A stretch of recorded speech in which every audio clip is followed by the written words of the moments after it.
dar la palabra a Yolanda San Pedro, que como digo, pues ya es una clásica, se puede decir, en este tipo de jornadas y de cursos en relación a la educación ambiental, tanto en Cantabria como yo diría casi en el resto de España. Así que todo tuyo, Yolanda, adelante.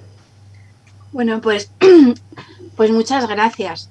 Ante todo eso, muchas gracias por haberme invitado a participar de estas jornadas o este curso que estáis celebrando, que creo que llega en un momento súper bueno.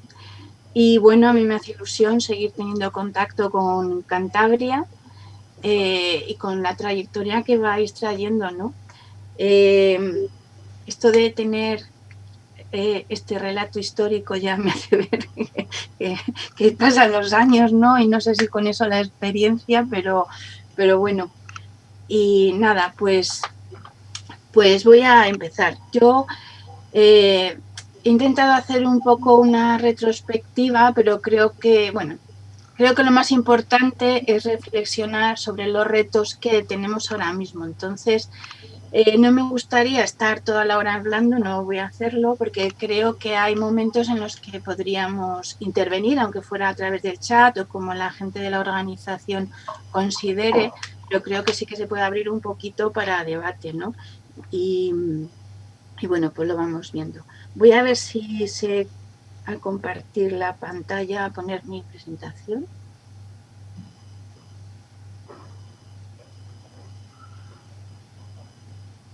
¿Se ve bien? Sí, sí, se Sí. ve, Yolanda. Vale, pues solo me falta saber cómo pasar ahora. Bueno, pues en aquella ocasión, hace 20 años, yo no me acordaba muy bien de cuál había sido mi papel en las jornadas, porque estuvimos como todos los días allí durante las jornadas y aunque en algún momento dimos una charla, participamos de los grupos de trabajo y vivimos muy activamente ese inicio de la estrategia de Cantabria, ¿no? Al revisar cuál fue mi papel, vi que había estado contando lo de la estrategia de Castilla y León y que era el momento en el que todo el mundo nos contábamos cómo eran las estrategias de cada sitio porque estaban naciendo, ¿no? En ese momento había sido aprobado el libro blanco de la educación ambiental, que yo creo que era como el fruto de más de 10 años de trabajar en educación ambiental en España desde distintos ámbitos, con cada uno como sabía y como podía, con todos los vicios que se traían desde, bueno, vicios y ventajas desde el movimiento naturalista, etcétera. Bueno, pues después de unos años en los que ya se empieza a hablar de educación ambiental en España, se da un proceso por el que surge el libro blanco, ¿no? Bajo ese paraguas empiezan a aparecer las estrategias, ¿no? Es como el auge de las primeras estrategias de educación ambiental en España. Están la de Galicia, Castilla y León, Navarra, Baleares, Cataluña, Andalucía, Aragón, por distintos años, pero en esa primera etapa se generan un montón de documentos. Y eso fue muy importante porque empezamos a poner negro sobre blanco en documentos institucionales aprobados por los gobiernos, que eso era un gran reconocimiento y un gran respaldo a la educación ambiental, pues empezamos a poner las metas nuevas que surgían en educación ambiental, a definir los objetivos, a ver cuáles eran los sectores que creíamos que debían incorporar la educación ambiental en sus proyectos y sus programas, cuáles eran los temas que teníamos que abordar, pero principalmente se dieron procesos. Por eso pongo la gente, toda esta gente y mucha más que pasó por mesas de debate, de discusión, de jornadas, de intercambio de experiencias, de evaluaciones. Y yo creo que esos procesos fueron el verdadero auge de la educación ambiental en ese momento. Cosas aparecieron en los documentos, pero muchas otras cosas eran más invisibles o menos escribibles y no estaban en los documentos de las estrategias, pero hubo un auge enorme y se generó un gran movimiento en torno a la educación ambiental. Como nos estábamos moviendo muchas personas, empezaron a aparecer productos así más formales, ¿no? O sea, se empezó a materializar en las primeras asociaciones de educadores y educadoras ambientales que surgieron en muchas comunidades autónomas, centros de educación ambiental como el CIMA o muchos otros en cada comunidad autónoma, que eran centros financiados con fondos públicos centrados exclusivamente en educación ambiental. Aparece un doctorado, ¿no? Interuniversitario de educación ambiental.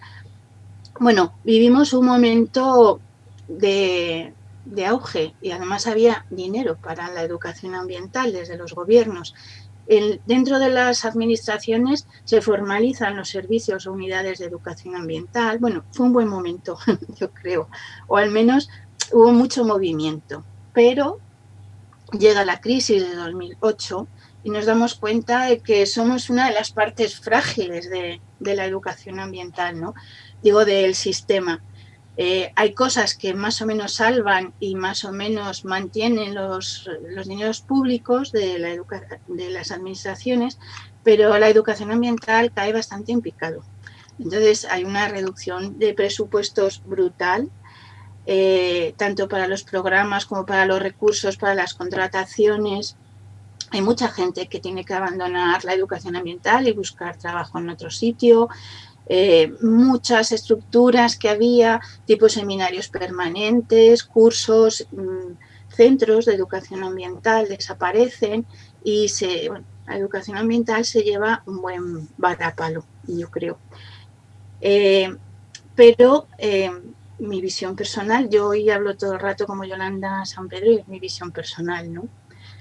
O sea, en esta situación también creo que desaparece un cierto tipo de educación ambiental y un cierto tipo de equipamientos, pero a la vez aparece como otro modelo de educación ambiental que está más ligado a las instituciones, pero al sistema semipúblico. Aparecen fundaciones que se dedican a educación ambiental ligadas a algunas administraciones, empresas que también están sufriendo crisis y aunque no se dedicaban a esto, utilizan o incorporan la educación ambiental como complemento y no han vivido ese proceso o no comparten los mismos objetivos o no están dispuestos a la transición más o menos de la educación ambiental que se venía haciendo.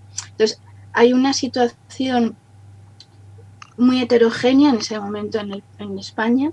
Hay comunidades autónomas que habían articulado muy bien algunos cimientos, Navarra, bueno, hay algunas comunidades que pudieron mantener sus programas, pero en otras no, y fue suplantada la educación ambiental que se venía haciendo por otro modelo, otras gentes y otras estructuras, ¿no? Es el caso de Castilla y León, por ejemplo, o de otros sitios. Esta crisis, como digo, da un parapalo y años después empieza nuevamente a resurgir la educación ambiental, ¿no? Y pongo aquí a la izquierda las estrategias porque se han vuelto, se retomaron y se empezaron a volver a hacer, aunque yo creo que ya no ha supuesto nunca más ese movimiento que hubo al principio en torno a la educación ambiental, esos debates tan centrados en la educación ambiental, etcétera, porque se nos cruzan otros escenarios que provocan ciertas transformaciones. Y pongo aquí el 15M porque yo creo que el 15M supuso un revolcón para muchas cosas, especialmente las formas, pero también los contenidos y una nueva manera de despertar una conciencia crítica en la población.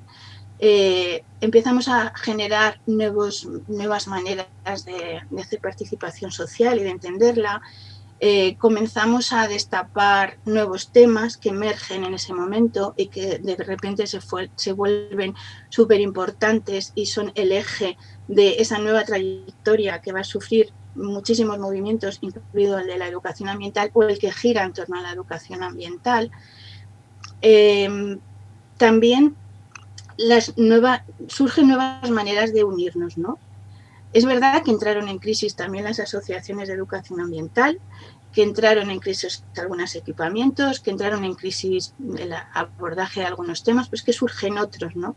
Yo creo que pasamos del tema al sistema, o sea, a empezar a concebir todo de una manera más sistémica, a hacer una visión mucho más transversal de los temas, a incorporar cosas y elementos que antes no incorporábamos a la educación ambiental, quizás como el tema del feminismo, como el tema de la inclusión, como el tema de los cuidados, como bueno, muchísimas cosas, otros elementos que parecía que estaban en el apartado del trabajo social o de otros mundos, pero en ese momento todo se mezcla y todo se conecta.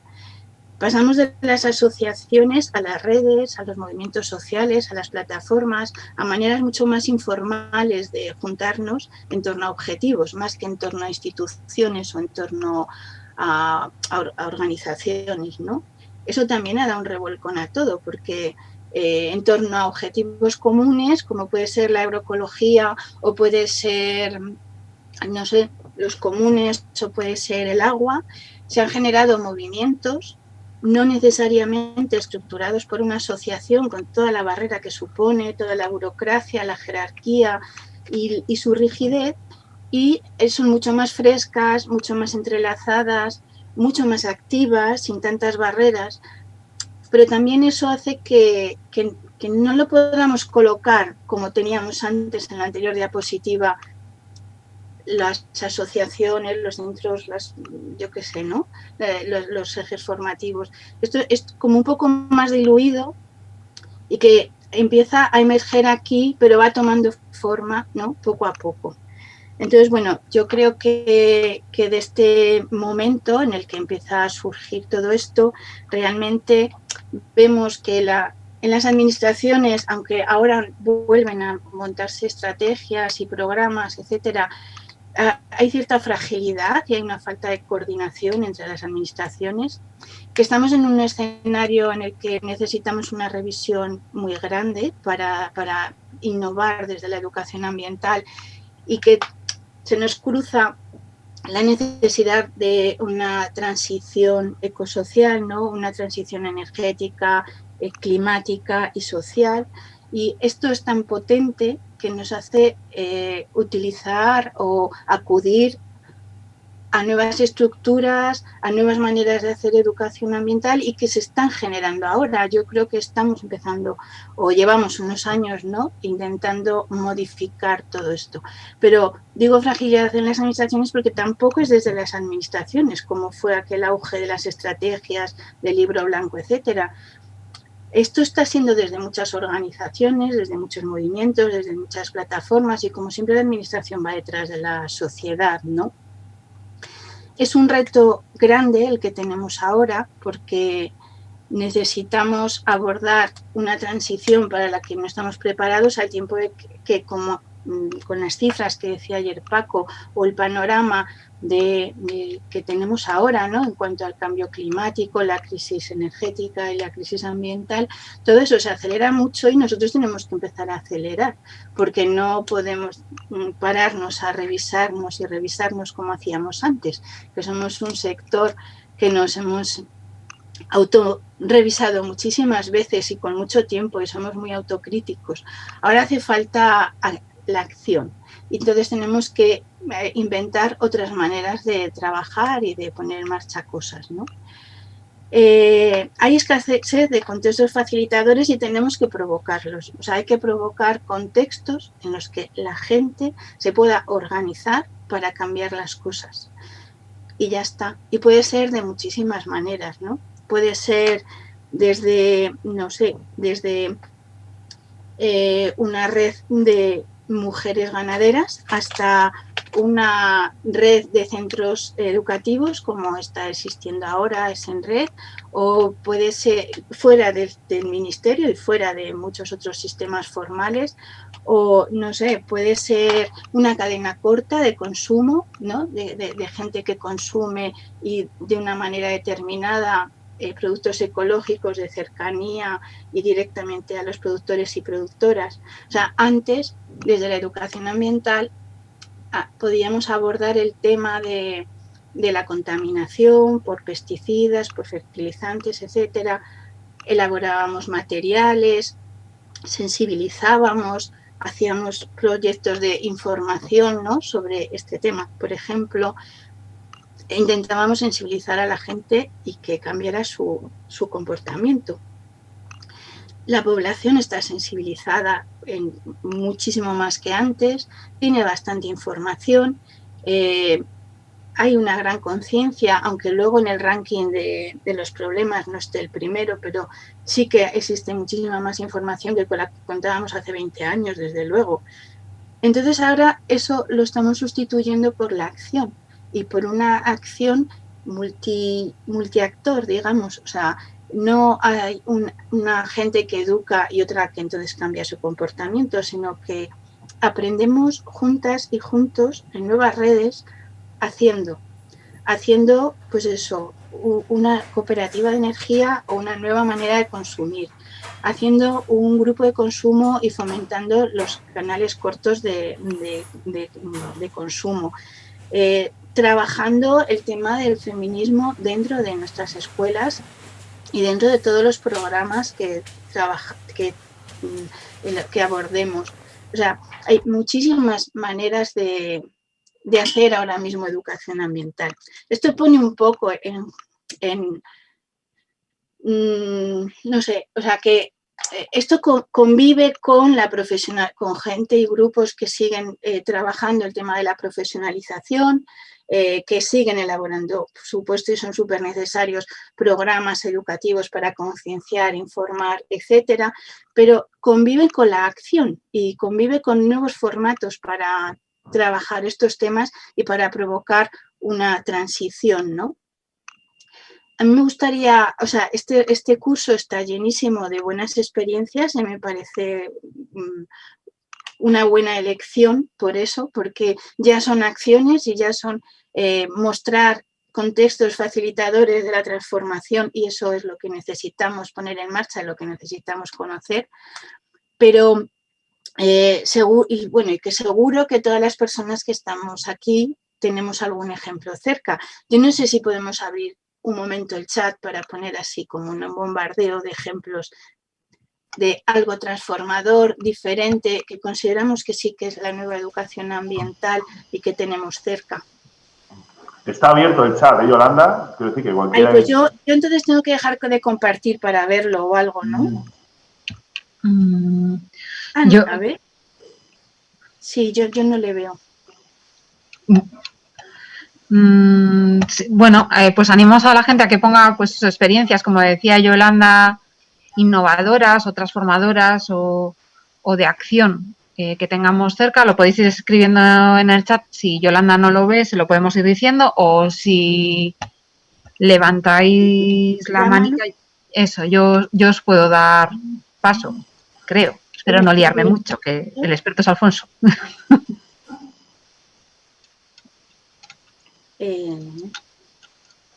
Bueno, no sé si hay alguien que quiera hablar, como a estas horas es difícil arrancar.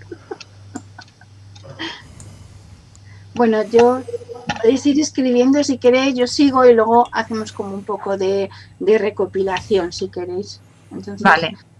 Uy, me he pasado. Bueno, de alguna manera, como ponía aquí abajo, yo creo que hay un reto grande que es también romper la inercia que llevábamos, ¿no? La inercia que sobre algo que habíamos trabajado mucho, que habíamos debatido, que para un sector tan frágil como el nuestro todo ha sido un logro muy peleado y todo ha sido muy pensado. Y de repente tenemos que romper esa inercia y plantearnos que lo que queremos hacer es una transición a otro modelo y no se puede hacer desde donde veníamos, no se puede hacer con las mismas mimbres ni con los mismos planteamientos que teníamos, ¿no? Y ahí es donde estamos, yo creo, ahora, ¿no? Estamos en un momento de cambio que ya llevamos unos años y que va acelerándose por ponernos positivos y porque podemos ver la parte buena y la parte negativa que también atraemos, como siempre en la educación ambiental. Pero yo creo que ahora estamos en un buen momento de cambio, ¿no? Y además nos ocurre todo esto, que nos acompaña, digamos, el contexto, ¿no? Está habiendo cambios grandes como pues una declaración del gobierno ante la emergencia climática y ambiental, una nueva declaración de los objetivos de desarrollo sostenible, una agenda 2030 que se integra en el gobierno y en los ministerios, ¿no? Y que toca todos estos temas. una ley de educación que incorpora competencias que ya no es como lo que perdimos y tuvimos, que era una asignatura transversal, pero una asignatura muchas veces de educación ambiental, sino que se están empezando a elaborar nuevas competencias para la educación formal, para que se integre en todos los programas de la escuela, pero sobre todo para que en algunas áreas se pivote sobre esta transición que necesitamos, ¿no? Y yo creo que es un cambio grande si el sistema educativo puede y tiene recursos para empezar a trabajarlo. Pero aparte de la ley, existen ahora la red de centros educativos para la sostenibilidad, y hay redes de profesores y profesoras y docentes que están ya trabajando nuevas competencias y que están llevando a los centros a que este sea un objetivo prioritario, ¿no?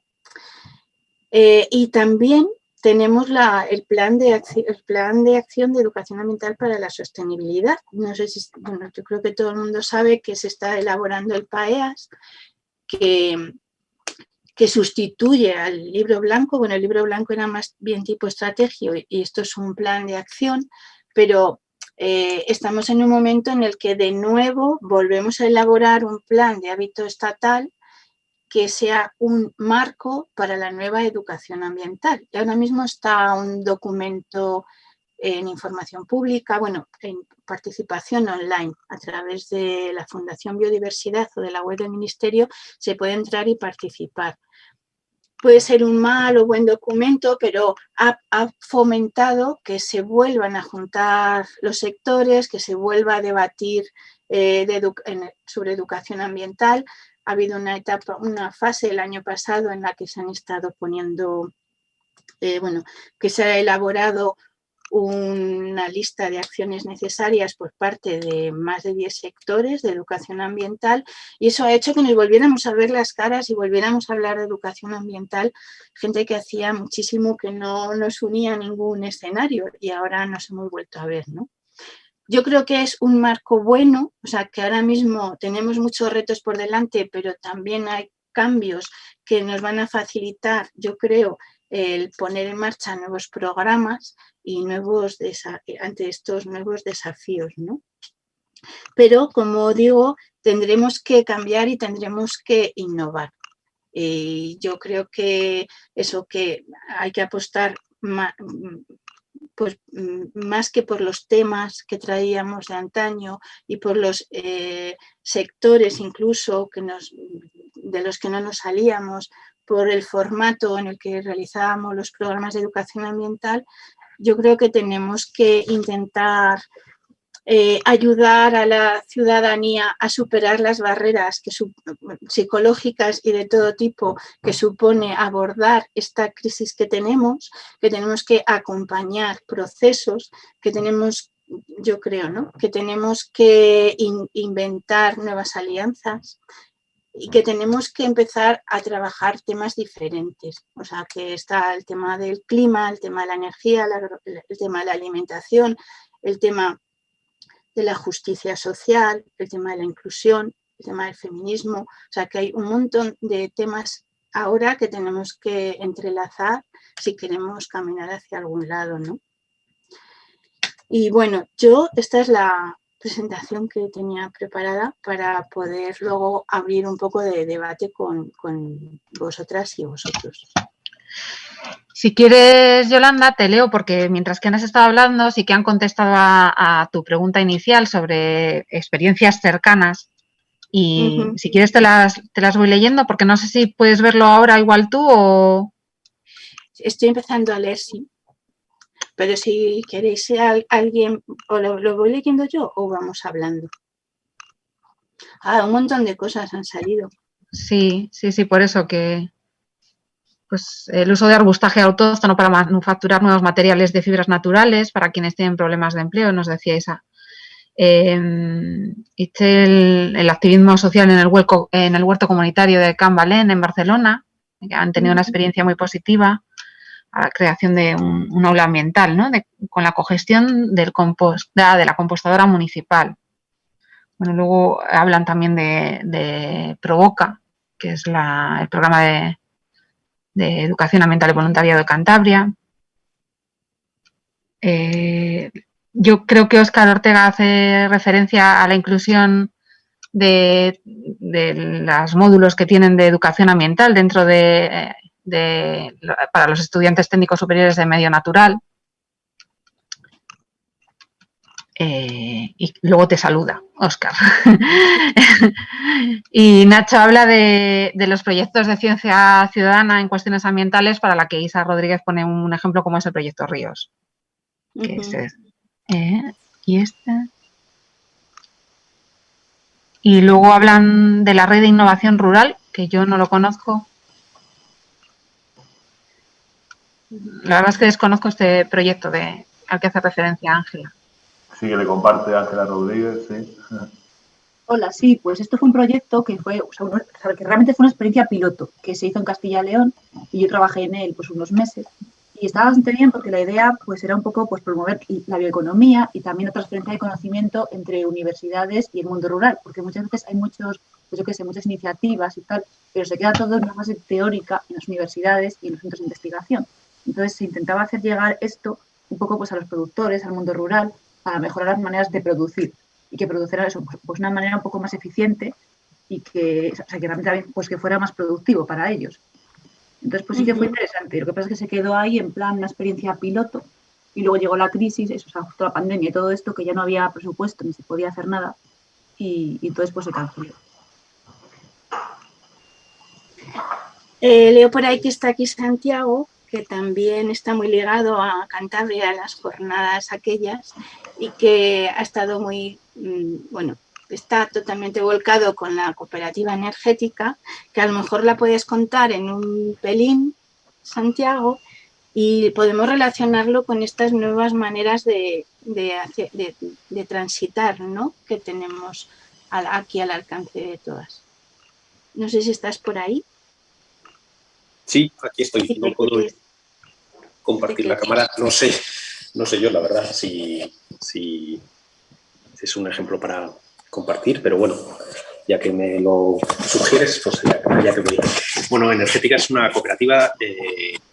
Aquí debería estar, en realidad, pues yo qué sé, Gaby o cualquiera de los socios o de los promotores de Solabria, que es la cooperativa de energías renovables de Cantabria, que por cierto es anterior a Energética, nos antecedieron y de la cual obtuvimos bien interesantes aprendizajes, ¿no? Nos orientaron mucho. Yo creo que es otro de los aprendizajes, intentando ligarlo con el discurso que tenía de Yolanda, que yo estaba aquí ahora mismo tomándome el postre y fregando la cocina y me has pillado un poco. Perdona, ha sido culpa de Javi. Otro de los aprendizajes de estos nuevos, digamos, no sé si movimientos sociales o movimientos con afán transformador, es el gusto o la necesidad asociada al gusto de hacerlo en red, de trabajar de forma compartida y compartiendo aprendizajes. Esto en el caso de las cooperativas de energías renovables, que sabéis que tienen pues una historia cortita en España, pero densa ya, alrededor de 10 años. Tiene la mayor parte de cooperativas de energías renovables actuales. Es verdad que hay unas cuantas decenas de ellas de principios del siglo XX del ámbito valenciano, pero bueno, las de nuevo cuño, las ligadas también a este movimiento de repolitización de la energía y de apropiación de la energía, donde hace 10 años, y todas hemos surgido en un entorno sociopolítico, eso, con afán transformador, y todas con ganas y con afán e inquietud de encontrarnos, ¿no? de replicar modelos, que nos parecían exitosos para movilizar a la gente alrededor de ámbitos de preocupación, y yo creo que el de la energía lo es, y el de la energía y vinculado a los instrumentos sociales para la sostenibilidad, yo creo que es uno de los que ejemplifica este paso a la acción, ¿no? Bueno, la energía, la alimentación, el agua, y Yolanda ha presentado algunos casos o los ha citado, de esa necesidad de pasar a la acción, ¿no? De pasar a la acción no solo sermoneando y evangelizando como solemos hacer los educadores ambientales, sino eso, intentando reducir kilos de basura, generar kilos de alimentos ecológicos y cuantificar también kilovatios de energías renovables o de energía que se ahorra, ¿no? Estos movimientos de transformación que quieren ir un poco más allá del discurso y a la vez servir de ejemplo, ¿no? Servir de visibilización, y yo creo que es otro de los potenciales, servir de visibilización que efectivamente lo que hay detrás de nuestros afanes como educadores de transformar y de sermonear, lo que hay detrás de esos discursos no son palabras vacías, sino que son hechos y realidades que no tienen por qué suponer, y también es otra de las líneas a las que nos agarramos alguno con estos tipos de cosas, no tiene que suponer renuncias insoportables, ni vidas más incómodas, ni vacaciones más aburridas, ¿no? Sino que son alternativas que están encima de la mesa y que suponen vivir con un confort suficiente esta vida y ejemplificar que efectivamente es posible y es viable, ¿no? Con ciertas renuncias, pero con un nivel de felicidad y de satisfacción de necesidades básicas suficiente. Yo creo que me estoy enrollando más de lo que debiera. No, muchísimas gracias. Bueno, un poco era esto así lo que intentaba contar, ¿no? Que ahora mismo ya es desde grupos diferentes que nacen de la sociedad, de los movimientos sociales, y ya se ponen a actuar, ¿no? Y eso conlleva que demos mucha importancia a las redes y al acompañamiento y a la unión entre redes diferentes, y que estas horas son flexibles, porque Energética ahora es una cooperativa, pero convocaron a mucha gente, vecinas y vecinos, para ver qué se montaba, ¿no? Y cómo se montaba. Y fue un producto colectivo, o sea que no es un proyecto empresarial desde el principio, sino que fue un proyecto colectivo. Entonces, bueno, yo tenía por aquí eso, algunas claves de esto. Voy a volver a compartir un momento. 4 bobadas.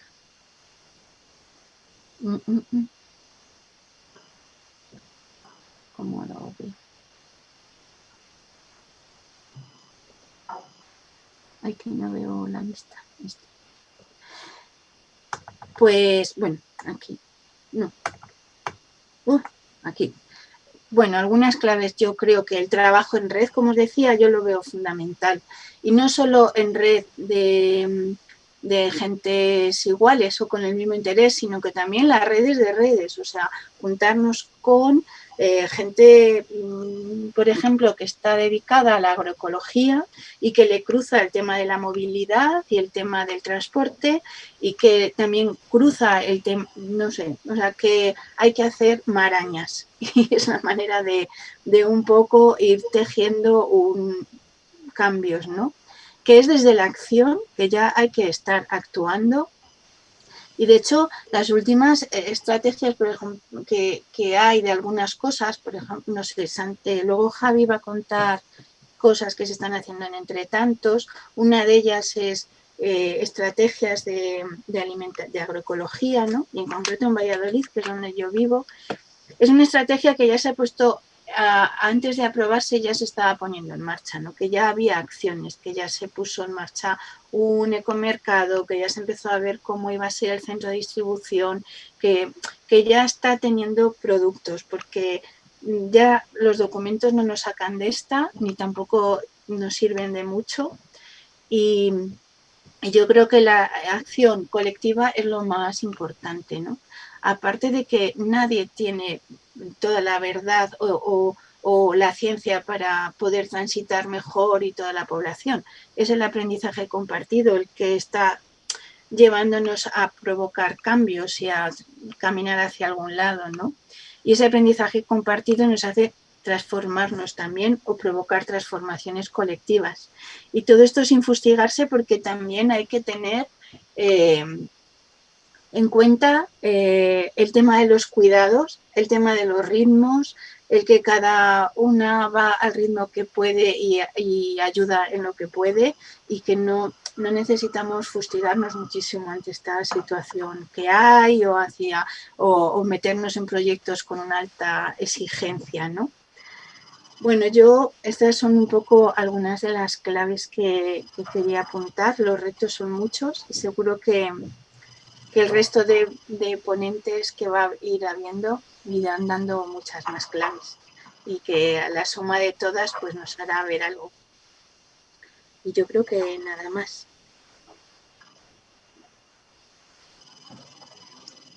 Voy a dejar de compartir.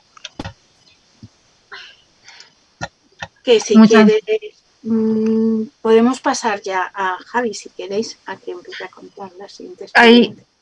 Hay alguien que tiene una pregunta para ti, pero no ha escrito yo no me visualizo la pregunta. Dice Isa Rodríguez, una pregunta. Si la quieres decir en alto. ¿Cuál es la pregunta, Isa? Eso. Igual la puedes verbalizar si quieres, Isa. Igual acabamos primero. Sí, hola, buenas tardes. Gracias por este programa tan bueno. Y una pregunta que le quiero hacer a Yolanda.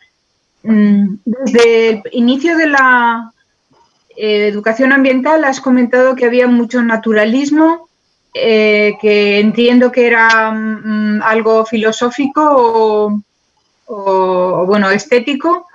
Y la pregunta es, ¿ahora la educación ambiental, o incluso desde el primer momento, es más científica, filosófica? Cuando he comentado, creo, lo de que era más ligada al medio natural o a lo natural, creo que es cuando decía que el libro blanco recoge la primera vez que escribimos como cosecha de una década y media o más que se venía haciendo educación ambiental en España, ¿no? Y la educación ambiental al principio está muy ligada a los movimientos ecologistas. Y entonces está muy centrada en el movimiento, en el medio natural y en la conservación de los valores naturales. Me refería más a eso. Poco a poco la educación ambiental fue incorporando más la visión social y no solo la natural, y fue transformándose. No sé si es tanto filosófica, no sé cómo definirlo, pero va cambiando sus objetivos y su manera de ver las cosas.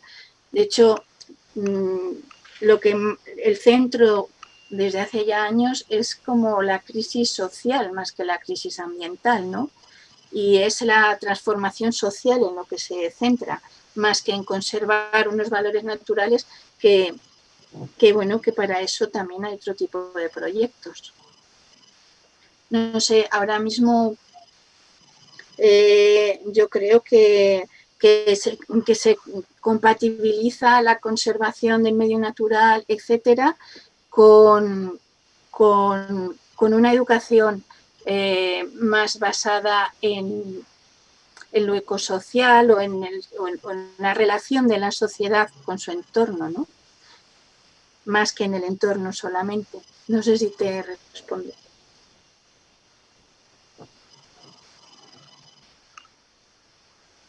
Vale. Ahora mismo, por ejemplo, también hay muchos proyectos de educación ambiental que están basados en la resolución de conflictos, ¿no? De conflictos, del conflicto que supone la relación con el entorno y los distintos intereses que existen en torno a la utilización de los recursos naturales o del entorno, y muchos programas de educación ambiental están centrados ahí un poco, ¿no? En resolver o en intervenir o en trabajar desde esos conflictos, más que desde los problemas del propio entorno. Sí, Elena, puedes preguntar, sí. Hola, buenas tardes. Primero que todo, gracias a Yolanda por la ponencia. Y mi pregunta es, si entendí bien, cuando estuviste hablando, comentaste que hay muchos proyectos, que hay mucha actividad, pero que hay no están bien coordinados. Entonces, como está el plan de acción de educación ambiental, no sé si allí está contemplado la falta de coordinación y si se ha incorporado estrategias o pasos o actividades o acciones para que cada uno aprenda de los otros y que no se pierda lo que se está generando, para aumentar el número de ciudadanos que creen en esto y que realmente están por la tarea de esforzarse en cambiarse para mejorar las cosas. Porque lo que yo veo es que sí, educación ambiental, pero educación ambiental, ¿quién quiere aprender educación ambiental? El que ya está preocupado por lo que está sucediendo. Pero hasta donde, o mi impresión general, que a lo mejor estoy equivocada, es que no es la mayoría de la ciudadanía. El problema y el reto real es convencer al que no está por la tarea de hacer el esfuerzo. Y quería saber si, esa es la pregunta en realidad, a lo mejor con la coordinación y el aprendizaje, pues se puede de alguna manera hacer crecer la población preocupada y dispuesta a esforzarse por mejorar su conducta. Creo que cuando yo hablo de descoordinación es más institucional. Después de la crisis, yo creo que sale las administraciones han quedado bastante frágiles en torno a la educación ambiental.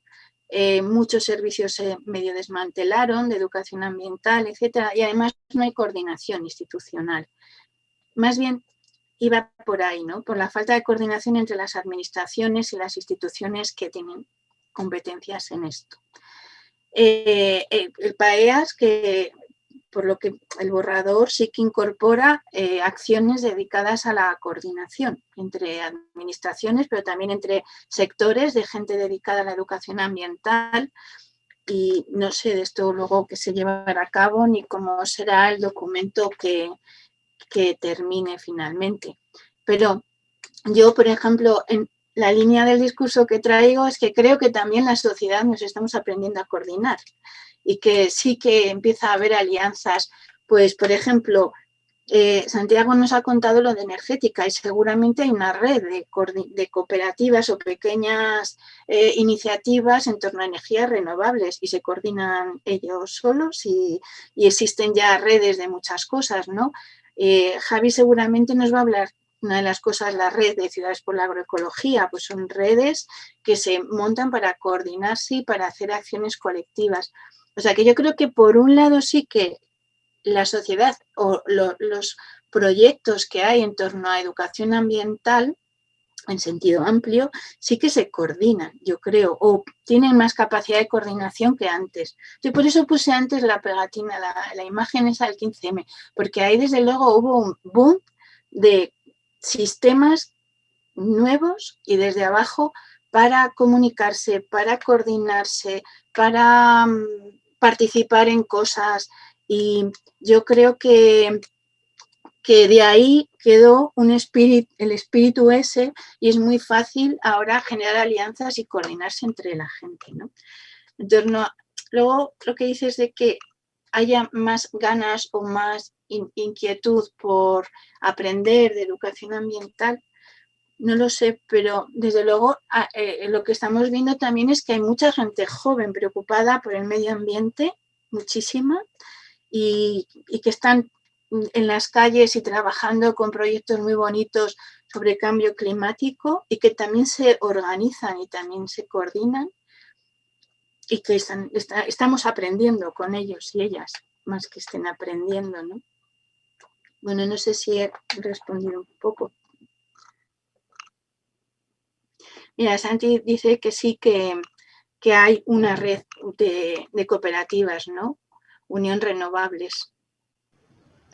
Dice Elena que no lo ve tanto. Bueno, a mí me ha tocado ponerle un poco el medio lleno, porque si no. Bueno, pues muchas gracias. No sé si hay más preguntas. no parece. Bueno, pues muchísimas gracias, Yolanda, por tu disposición siempre a volver a participar con nosotros y por tus ideas. Bueno, gracias a vosotros y a vosotras. Adiós, neuronas verdes.